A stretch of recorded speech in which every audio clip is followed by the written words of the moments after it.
Como bien decía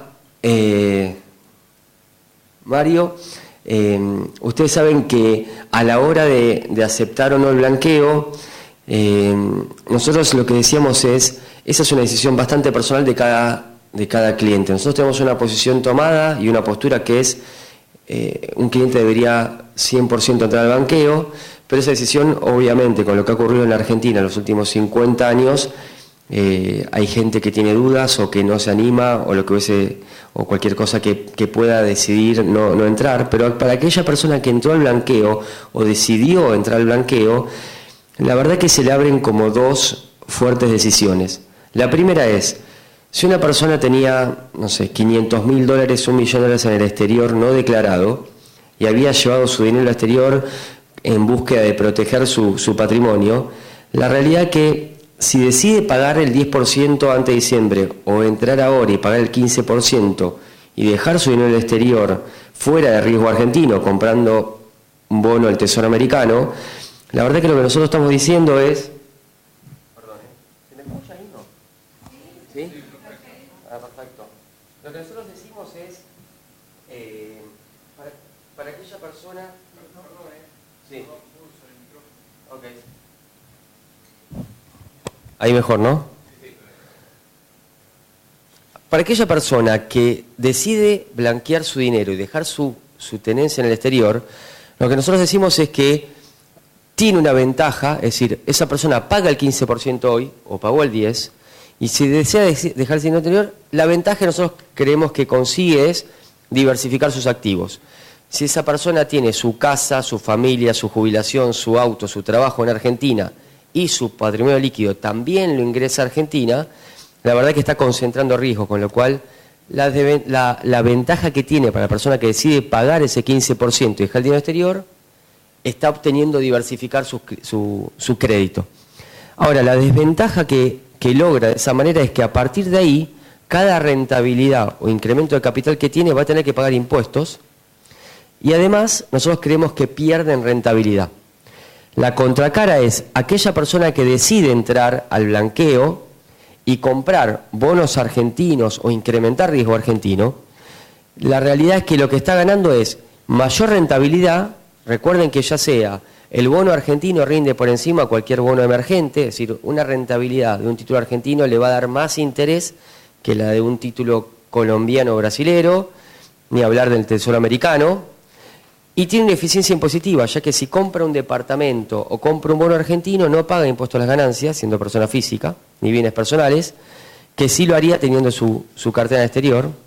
Obviamente la contracara de la moneda acá es que va a perder diversificación, va a empezar a concentrar riesgos. Si vive en Argentina, tiene sus hijos y encima sus ahorros los canaliza en Argentina, pierde cierto nivel de diversificación. Con lo cual, la introducción es aquella persona que decidió blanquear, tiene que contestarse si va a perder diversificación en pos de tener una eficiencia impositiva de rentabilidad o no.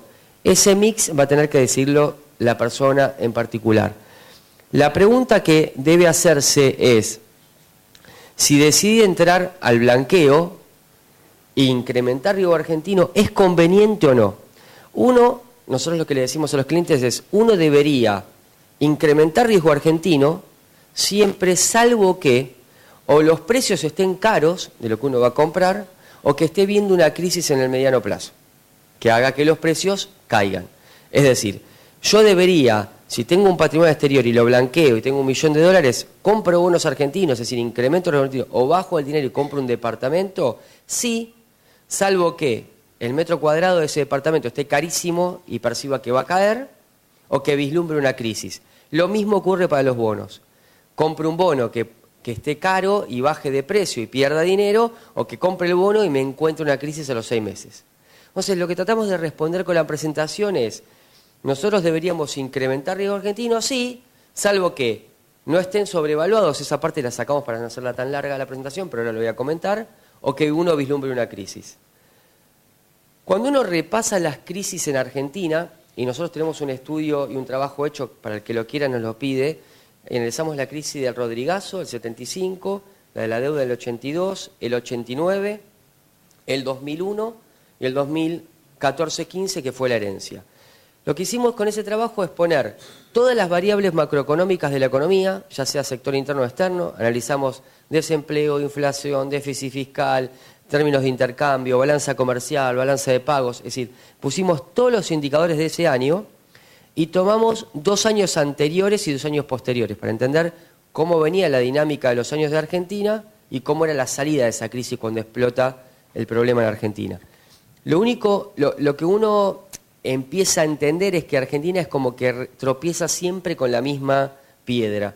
Cuando uno analiza el 75, el 82, el 89, en todos los casos Argentina comete el mismo error.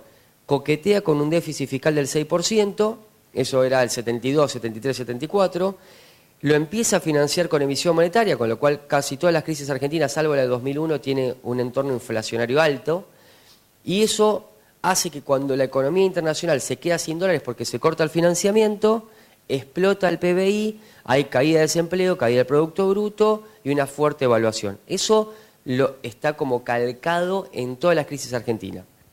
Y cuando uno analiza la crisis argentina en esos años o cualquier crisis emergente, las crisis sistémicas en los países emergentes entran como por 4 calles. O porque uno tiene un problema con la deuda y pega la crisis de deuda y empieza a contagiar a las otras, o porque tiene una crisis cambiaria, una maxi evaluación a la del 2001, o porque tiene una crisis bancaria, como el 2001, que el sistema financiero está débil y explota por el aire y empieza a contagiar a la evaluación y pega la deuda, o porque viene como por un shock externo a la del 2009. Explota la crisis en Estados Unidos subprime y empieza a corregir todo el mundo.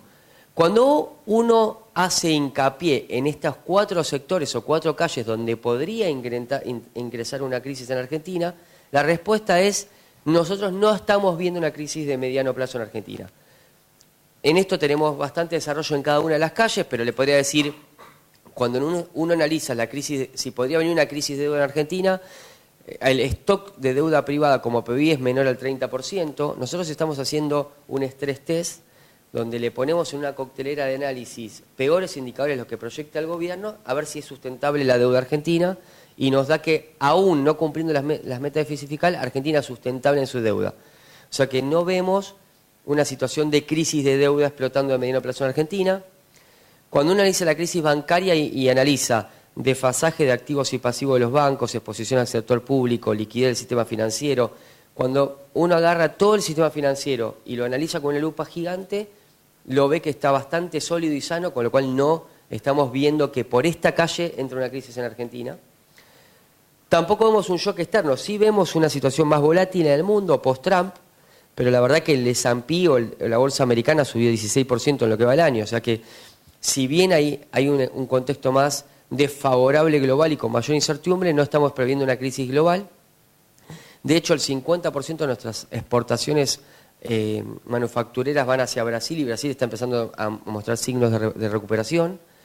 Y cuando vemos la crisis cambiaria, si bien vemos cierto nivel de retraso, cercano al 20-25%, la probabilidad de un shock de tipo de cambio es muy bajo. Argentina todavía tiene ingresos netos de dólares, la cosecha va a ser muy fuerte, el blanqueo fue muy fuerte, con lo cual, cuando uno dice, bueno, ¿por dónde podría venir una crisis? Y analiza los lugares donde podría entrar a complicarse la situación, en todos los sectores está Argentina bastante sólido. Con lo cual, si volvemos a la pregunta ¿es aconsejable incrementar riesgo en Argentina?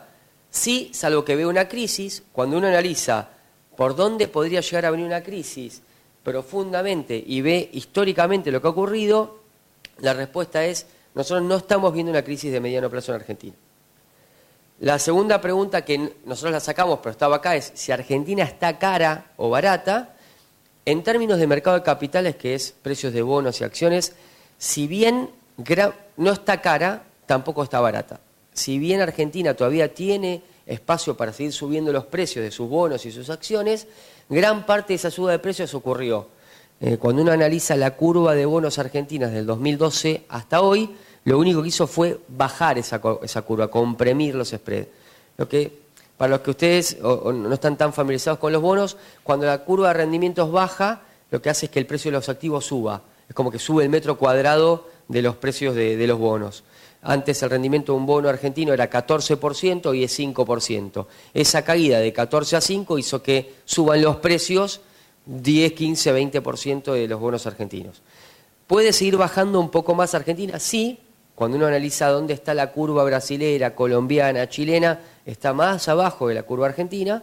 Esa compresión, esa baja aún más de riesgo va a hacer que los bonos suban, pero va a hacer que suba un poquito más de lo que ya han subido. El recorrido grande se dio. Ahora, si tenemos que ponernos a analizar si es aconsejable incrementar la exposición a real estate, porque nosotros estamos sacando un fondo inmobiliario que va a invertir en real estate, la respuesta para nosotros también es sí, y es lo que vamos a tratar de explicar. Ustedes son mucho más expertos que yo, seguro, pero voy a tratar de contarles por lo menos lo que escucho de nuestros primos, que es Consultatio S.A. Nosotros trabajamos para la división de mercado de capital o financiero de Consultatio. Como les contaba recién, Consultatio va a estar eligiendo proyectos, ya hay algunos, y les voy a contar el primer producto que vamos a estar lanzando nosotros vamos a estar lanzando, esto es Nordelta, ustedes seguramente conocen, esta es la entrada por Bancalari, acá está el golf, esta es la entrada, acá está el centro comercial, ¿no? y la bahía. Es decir, cuando uno entra por Bancalari y dobla a la derecha, esta parte es la que no está desarrollada. Acá va a estar el centro cívico donde Eduardo contrató a Guel, que es el que hizo la peatonalización del microcentro, para darle mucho más valor agregado a la ciudad-pueblo. Eduardo está convencido que necesita que esto se convierta en una ciudad más que una ciudad-pueblo, con lo cual hay que ver si convence a la gente de levantar las barreras, y cree que la única manera de que esto se convierta en una ciudad es que tenga un centro cívico con un monumento, una plaza, que la gente se encuentre más que se cruce, y esa es un poco la idea que está desarrollando con él. Junto a esta parte, acá está la casa de Eduardo, con lo cual está derecho a la casa de Eduardo, digamos, al lago central. El macrolote está ubicado, es uno de los mejores lotes que quedan en Nordelta, y la idea es, en este macrolote, hacer un edificio de 2, 3 y 4 ambientes, que es un mercado bastante probado en Nordelta. Hay 300.000 metros ya en stock ocupados. La idea es es un edificio semicircular acompañando la forma del lote, con amenities y bueno, típico producto de 2, 3 y 4 ambientes. Ese sería el primer proyecto de Consultatio desde que lanzó Nordelta, desarrollado por Consultatio. Y ahí hay más de 100 inmobiliarias que creemos que la demanda... Eduardo tiene un mapa calórico que analiza con los hits de todas las búsquedas, por dónde está fugando y dónde existe demanda y a qué precio y demás, y nos da claramente que va a estar muy bien prevendido, con lo cual este sería el primer proyecto. El fondo tiene que tener mínimo 3 proyectos de inversión. Este es un lote de 23.000 metros con una construcción de 20.000 metros más. Incidencia $600 de tierra, 1.500 de construcción, y vamos a estar saliendo a vender arriba de los $3.000, con lo cual es un producto que le va a generar buena rentabilidad al fondo. Este es el primer proyecto. Hay un segundo proyecto que hoy no puedo decirles nada por un tema de confidencialidad, pero que va a estar anunciándose en los primeros días de marzo, que es esto que les decía, que hay una alianza estratégica con un desarrollador muy importante que va a hacer bastante ruido en el mercado, y va a hacer algo por Puerto Madero y por Palermo, con lo cual, donde siga habiendo proyectos, Eduardo va a estar el fondo sumándose como coinversor, minoritario siempre. Eso da garantías, que si el proyecto no es bueno, le duele mucho más a Consultatio que al fondo. Es decir, no es que el fondo financia 100% en esto, el fondo entra con una participación, lo mismo que en los proyectos que vaya sumando Consultatio S.A. Ese sería el segundo, que todavía no lo podemos anunciar porque como Consultatio tiene oferta pública, hasta que no le mande un hecho relevante a la CNB anunciando a sus accionistas que logró, nosotros no podemos comunicarlo. Pero la idea del fondo es participar en proyectos donde Consultatio esté desarrollando y entrando como inversores minoritarios. La rentabilidad que nosotros esperamos para el inversor es cercana al 7% en dólares, siendo bastante conservadores y constructivos. Es decir, nosotros lo que hicimos es agarrar las tires de los proyectos, después de todo gasto, impuestos, todo, y ponerle un estrés test un poco más ácido para que Eduardo del día de mañana diga, no, me prometiste 10 y fue 9. Preferimos ser conservadores y después dar buenas noticias. Entre 7 y 8%, lo que no incluye es que si mañana o los próximos 4 años llega a votarse la ley en el Congreso de exención de impuestos a las ganancias, subiría arriba del 10% esa tasa. si se eximen los fondos cerrados, que nosotros creemos que va a terminar ocurriendo. Y aparte de esto, el inversor se está ahorrando el 15% upfront de la multa, con lo cual aquel que decide entrar al fondo se va a llevar una tasa del 7%, si se aprueba la ley, y del 10%, más la que se evita pagar del 15%.